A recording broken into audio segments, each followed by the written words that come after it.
Kia ora. Welcome everybody to this webinar for deer vets and vet practices on the new VelTrak system. I'm Phil Stewart. I'm the editor of Deer Industry News, plus I do a few other communications jobs for DINS, and this is one of them. So I'm the moderator today, but there's a few others here who are going to help me out, who are doing far more important things than me. So we've got a couple of the big guns here from the QA side of Deer Industry New Zealand. So we've got Pam MacLeman, who a lot of you will know through her work as the Quality Systems Administrator. And we've got John Tacon, who's the DINS Quality Assurance Manager. So John will be well known to a lot of you as well. Also we've got our main presenter, Andrew Scurr. Now, Andrew is the Clinical Director and Senior Production Animal Vet at Vet Plus Taupo. He grew up around deer on the family property at Wanaka. After he did his OE and a bit of work managing the family property, he moved to Vet Plus in 2009. So Andrew is one of two NZVA members on the National Velveting Standards body, so it makes him very well positioned to talk today about VelTrak. So just before I ask Andrew to start, just a little bit of housekeeping. We've scheduled 45 minutes for the webinar, so it won't eat into too much of your day, but there is a little bit of extra time available if we need more time just to answer all your questions. You're all on mute, so you don't need to worry about any stray noises from humans or animals coming from your end. If you just want to double check if you're feeling a bit insecure about that, the mute icon you'll just see in the bottom left hand corner of your screen. Now, if you're finding your connection is a little bit dodgy, one easy way of fixing that is turning off the video at your end, which means we'll just see your name and not your face. And I see in most cases people have got their video off, but yeah, that can help as well. So you just click on the stop video button on the bottom, I think it's on the bottom left again, yes it is, and that will free up a bit of bandwidth.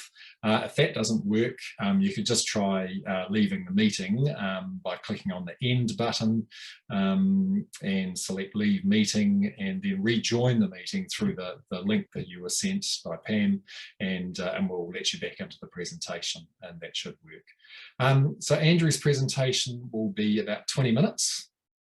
And we welcome any questions either during or after. So can be quite good just to sort of jot them down as you're listening and as you think of it. And obviously you do that through the chat function. And again, you'll find that button just at the bottom of your screen there, sort of around about the middle.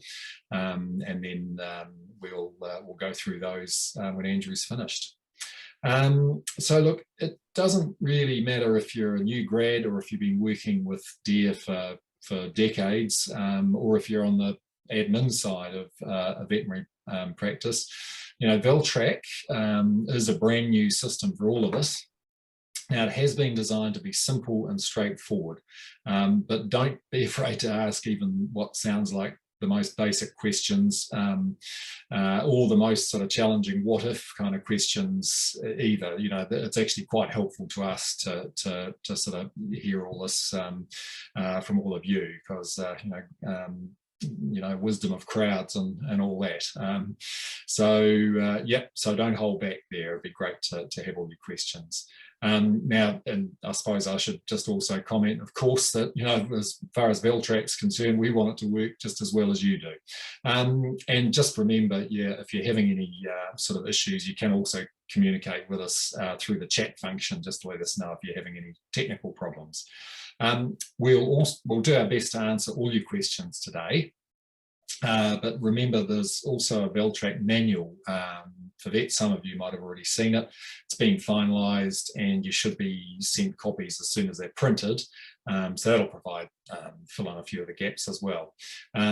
Also on the DIN's website, there's a VelTrak section there, and there's actually specific information for vets there. And there's also a very comprehensive FAQ there as well. And that's also where you'll find an electronic version of the manual. And look, if I remember, I'll paste in the link for that place on the DIN's website, but in case that doesn't work or I forget, if you just go to the DIN's website and type in VelTrak, you'll find it. So the webinars are being recorded, so if anybody or any of your colleagues couldn't be here, DIN's will provide a link to any vets or practice staff that want to watch the webinar after the event, but it will just be for vets or practice staff only. It won't be available publicly. So, and just another point too, I know a lot of deer farmers, deer vets, sorry, are also deer farmers, and there'll be something about that in the presentation from Andrew, just pointing out your different roles and capacities there, but it's your capacity as a deer vet that you're here for today. All right, so that's enough for me from me for now. So I'll hand over to Andrew. Excellent. Thanks, Phil. And thanks everyone for coming along. I'll just get the share screen and the PowerPoint going. Where are we?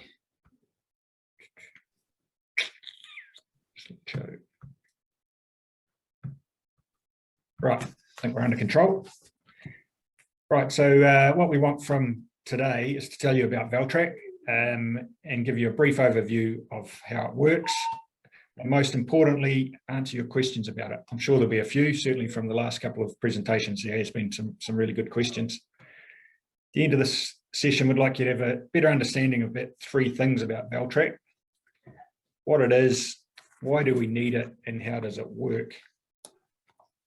So what is VelTrak? It's an electronic web-based system for tagging and tracing deer velvet from the time it's harvested until it reaches the market.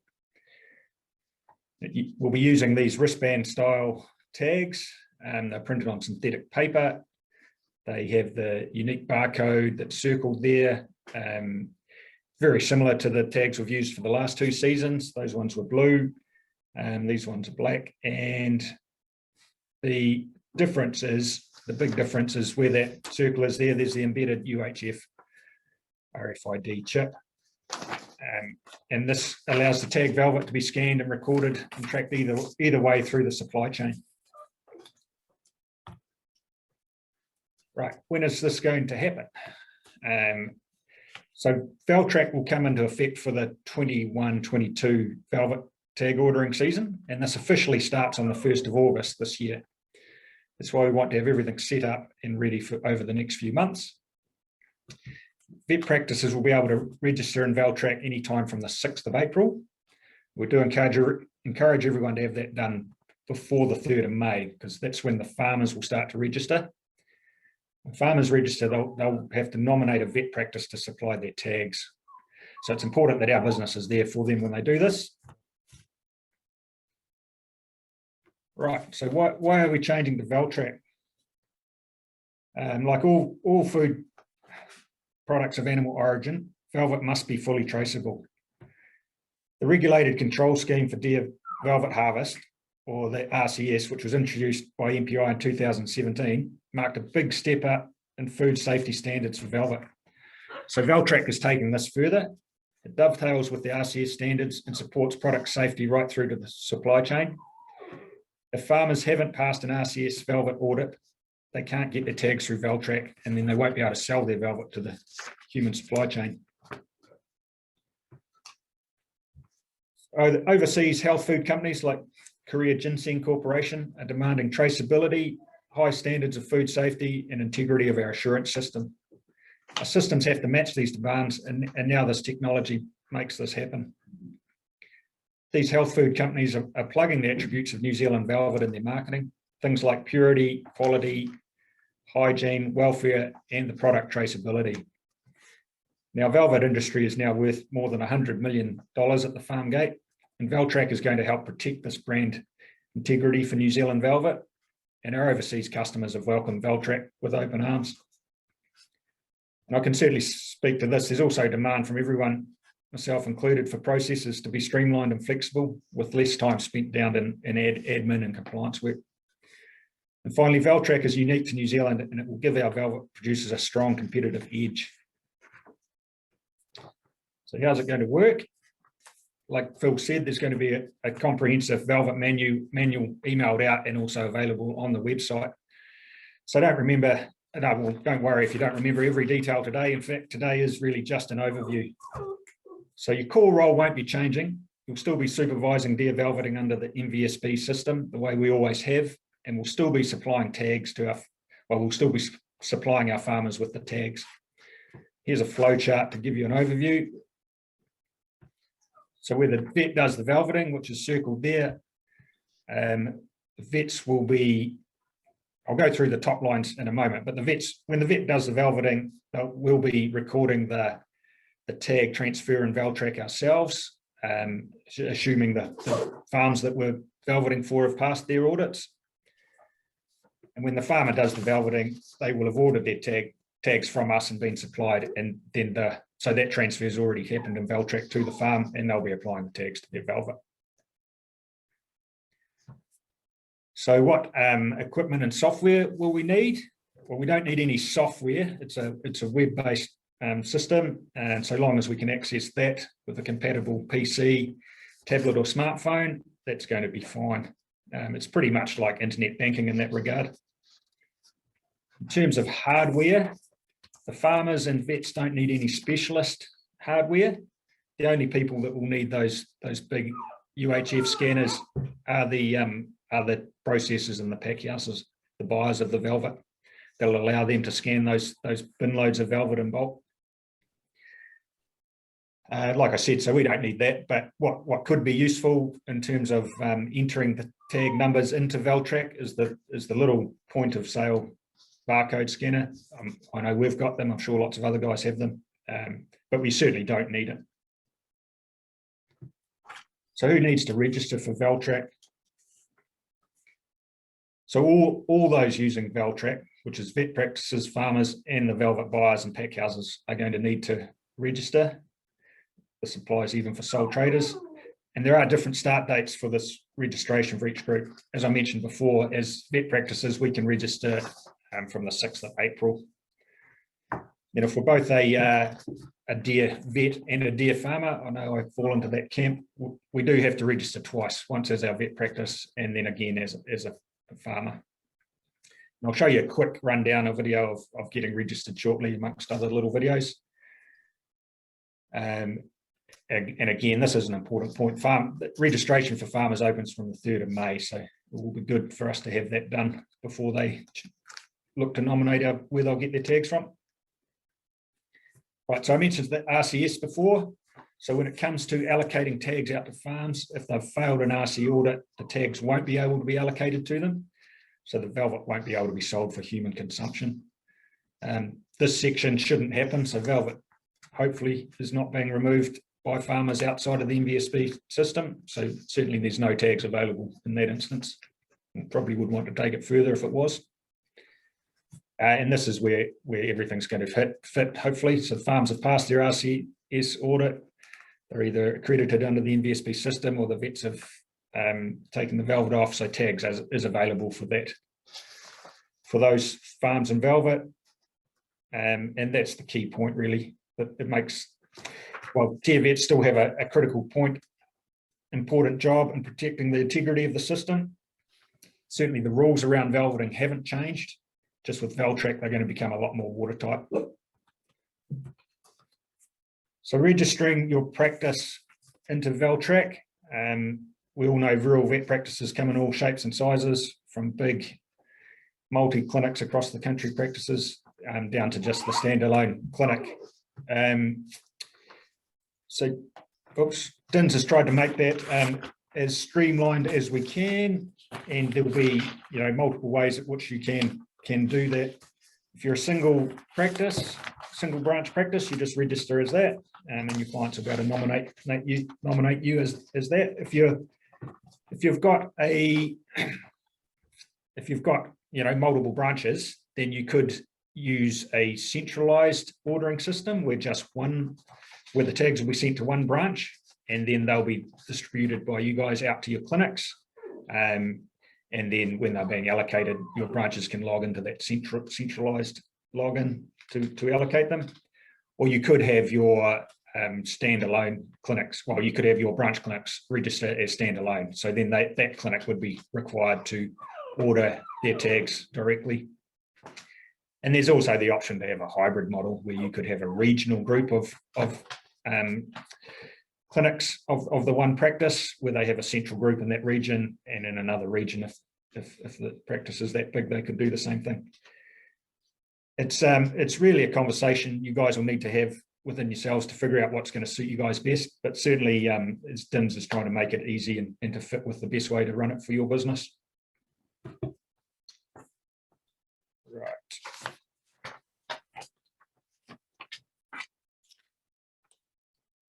Right, so I'll just show a quick rundown of how to register a vet clinic. So your key contact will have been sent an email, and then you just click on the link, and then you enter your email again, and that'll take you to the you'll get sent another email that will take you to setting your password. So then click on the second email, away you go, and that'll take you to setting a password, which is pretty standard for any site that I've encountered for entering your password and re-entering it. Just a quick note while that's happening. When DINS sends out the invite to join VelTrak, it'll be going to the key contact that they have registered for your practice. So we'll just check to pay to check that the right person is going to get that email. Right, so once you've sent that, then you can organise your password. You can log into VelTrak, again, just by entering your email and your password. And that will be the way you'll log in on a day-to-day basis, whichever your users is logging in will have set that up. All that original stuff is only requires to be done once. And that'll take you to your home page. Right, so looking at your home page, it's quite a bit of information on this. Through that banner at the top there, you've got your tags that are in stock, tags that are on order, and the number of tags that are on your been allocated to your farmers. Now that doesn't necessarily, tags that are allocated to your farmers doesn't necessarily mean that that's all the tags they still have on their shelf. They could actually be wrapped around velvet, but it's just velvet that's not sold yet. As it is sold, then that number will count down, will drop down as the velvet moves through the processing chain. Right, good time to mention that within VelTrak, when we're registering, there are two roles. There's the super and the regular, and both have access to all the VelTrak functions, except the super has an extra function to be able to manage the business details and things like adding more users,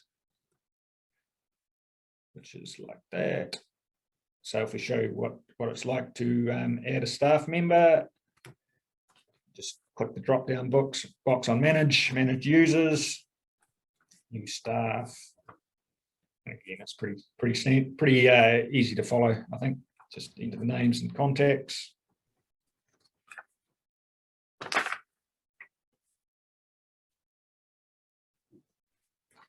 And then you just choose a role for that person. They might want to be another super in this instance. Boom, they're created. Right, so that's kind of the initial setup phase. The day-to-day stuff is going to be about ordering and allocating tags. So to order tags, we can do this between the 1st of August and the 28th of February each year, which is the actual velveting season. Outside of that period, you'll need to call DINS if you're requiring tags. Ideally, we'll order enough for the whole season in just one order, but I know from my own experience that's really the case. And just remember, if you're registering your a multi-branch clinic as separate businesses, you'll have to order from each clinic, and if it's a branch, you'll have to pass that information to whoever's doing the ordering out of the centralized system.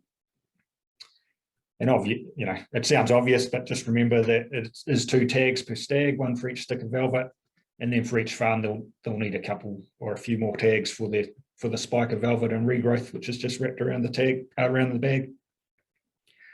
Right, so this is the process of ordering the tags. Just go up there to tags, order tags. You'll get an alert that you are going to be charged for these. We just need to type in the number of tags.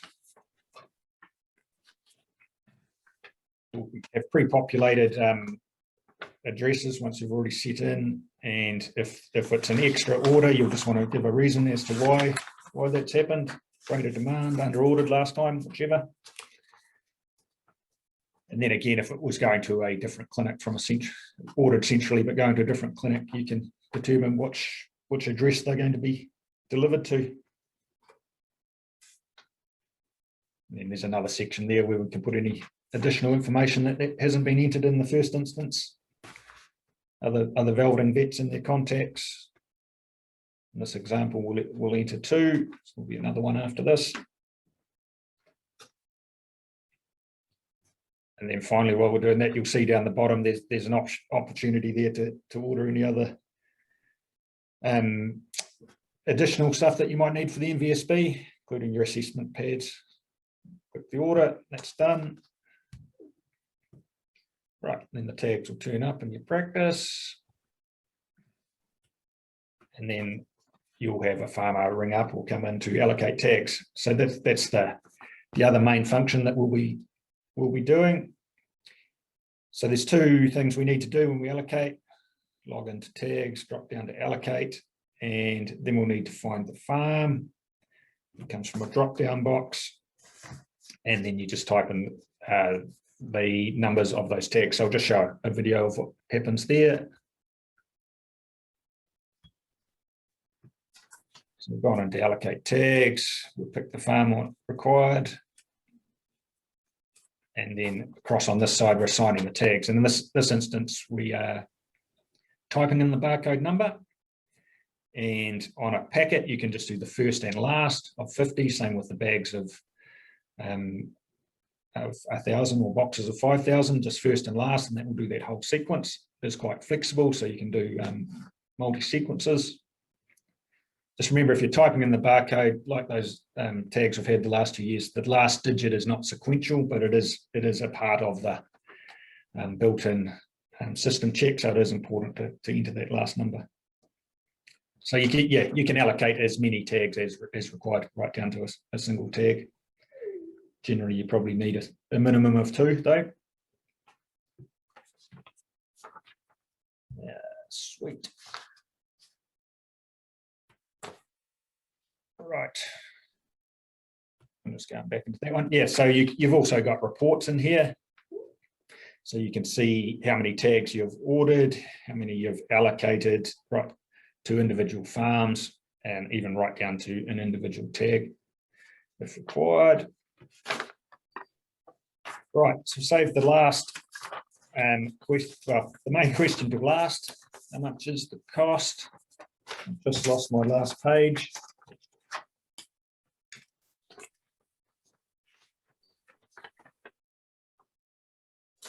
Where is my last page?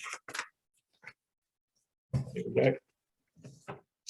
The former velvet tagging systems, the old cable ties and the wristband labels that we've had the last 2 seasons have been entirely funded by the DIN's velvet levies.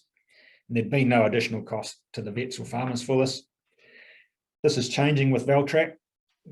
It's still funded partly through the velvet levies, but the difference between what's funded and the actual cost was going to be made up by the velvet producers. And the vet businesses will manage that transaction. So DINS will be invoicing us as we've ordered the tags, and then we're able to put a markup on that to cover our handling and inventory costs. DINS is going to publish a recommended retail price for that. I don't know that it's published yet, but Pam can speak to that at the end. And that'll be on the website. Right. So that's pretty much what I had to say, but in summary, VelTrak's going to protect the product safety and integrity of our velvet industry. It is closely linked with the RCS and helps make the rules around that a bit more watertight. And as we always have done in the NVSB system, vets play a key role in the system. It is simple, which is important. So you just need to think about how your business will register for VelTrak, either centralised or by individual clinics or even a hybrid option. Yeah, we can charge a markup on the tags to cover our costs, the transaction of that.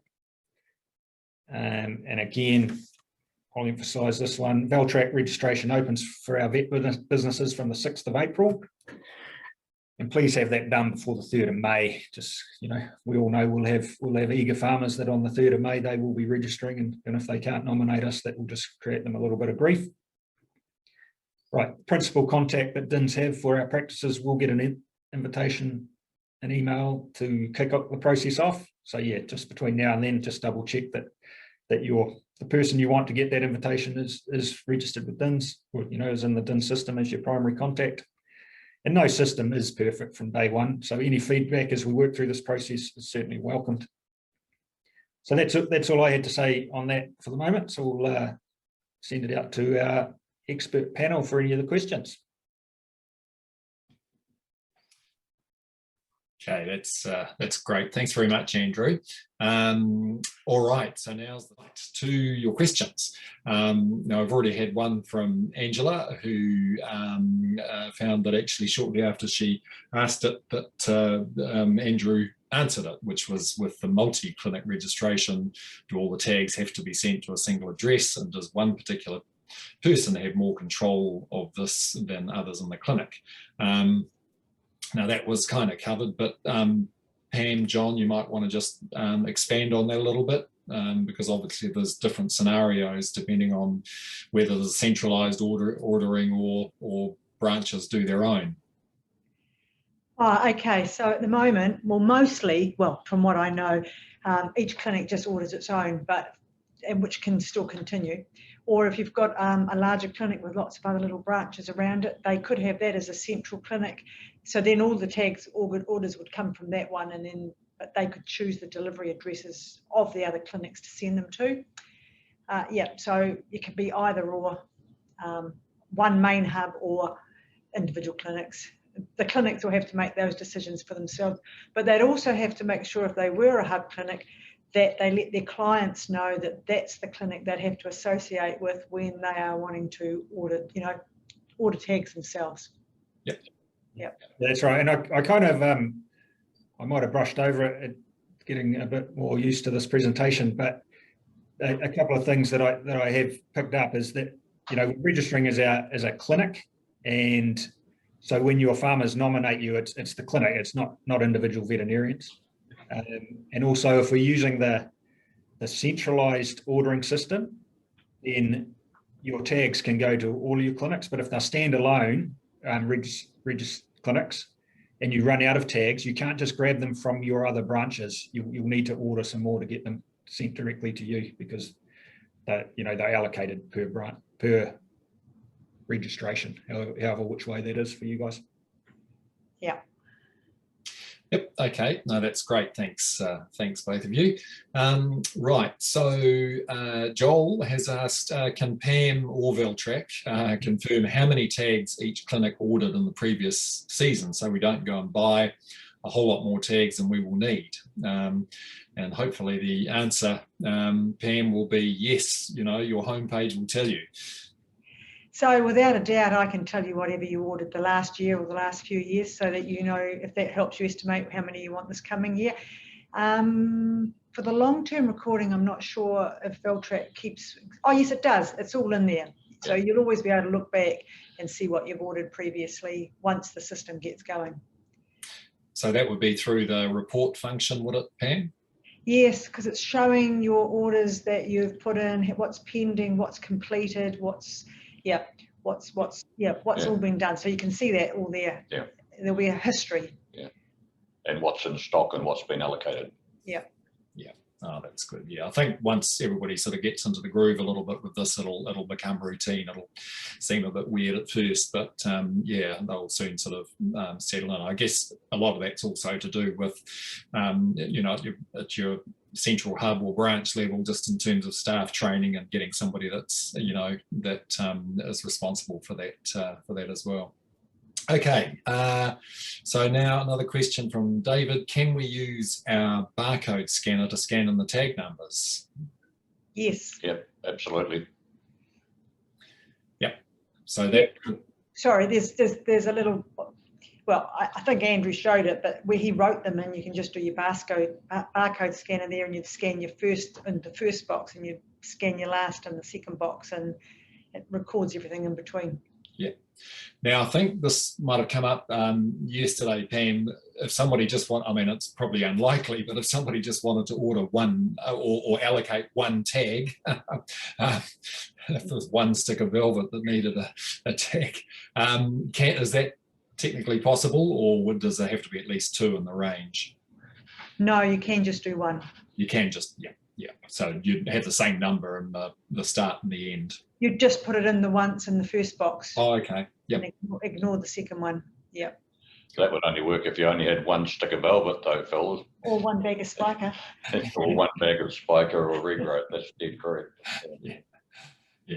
Probably, I mean, at whatever they cost, you know, it's cents, not dollars, so it's probably not a huge call. Yeah. Okay, and somebody's said here from NZVA, assuming tags can be held over till next season. Yes, absolutely. Tags are valid once they're issued, and if you still have in stock at the end of the season, they'll roll over into the next season. Yeah. Okay. Now, Joel again has asked, I presume that when we sell tags, we will only be able to select from the registered users in the system, and likewise farmers, when they register, will only be able to select from registered clinics. I assume by registered, Joel, that you mean VelTrak registered? Correct. Yeah. Everybody who is going to be involved in this and wanting tags has to be registered in the VelTrak system.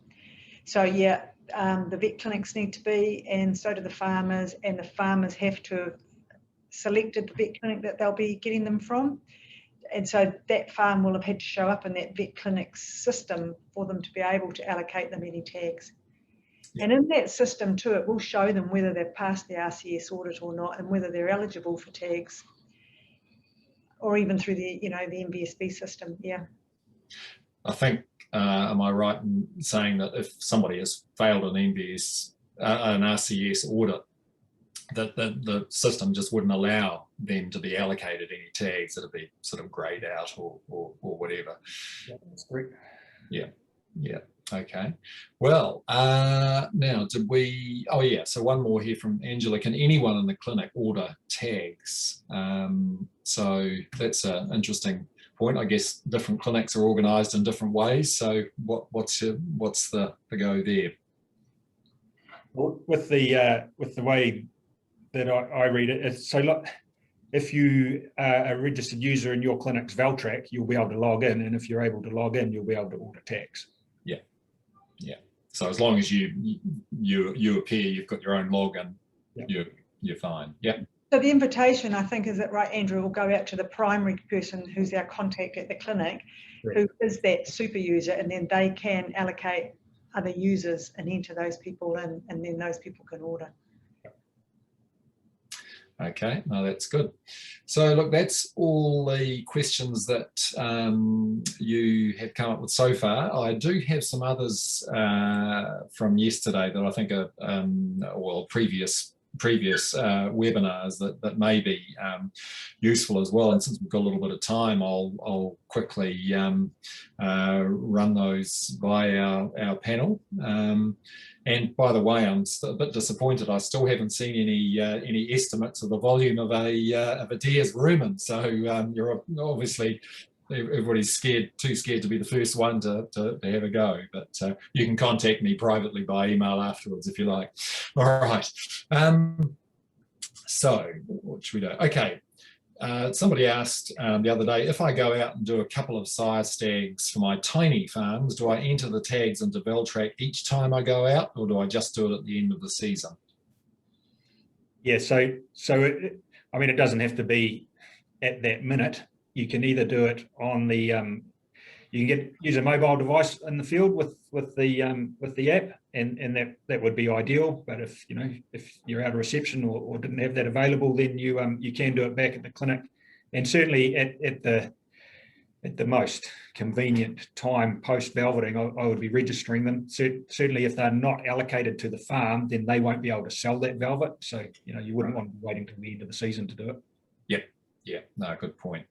There had been a few questions just about the way you'll receive the tags and the sort of packet sizes and so on. So Pam, could you possibly just remind everybody what the sort of sizes are, and maybe also about the numerical order of the tags too?